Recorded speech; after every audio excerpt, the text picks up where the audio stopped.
அடுத்து திராவிட மாடல்னு சொல்லிக்கிட்டு தந்தை பெரியார் பேரறிஞர் அண்ணா பேரை வச்சு தமிழ்நாட்டை சுரண்டி கொள்ளையடிக்கிற ஒரு குடும்ப சுயநல கூட்டம் தான்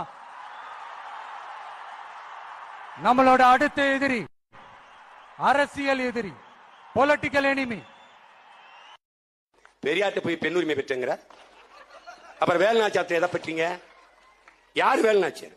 கணவன் உயிரற்ற உடல் மீது சத்தியம் செய்து காய் குழந்தையை தோளிலே உப்பு முட்டை போல கட்டிக்கொண்டு இழந்த நிலத்தை நான் மீட்டே தீர்வேன் என்று உறுதி எடுத்து சென்ற மகள் வென்று முடித்த வரலாறடா தமிழின வரலாறு.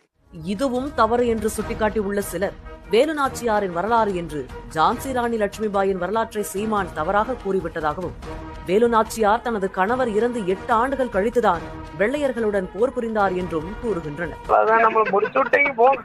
நம்ம ஒண்ணு கேட்டா நம்மள அசர வைக்கிற மாதிரி ஒரு பதில் சொல்லுவார் பாரு, அது நமக்கு இங்க புரியாது, வீட்டுக்கு போனா தான் புரியும். சில பேர் பதில் தெரியாமலே பயந்து ஓடி இருக்காங்க. MA philosophy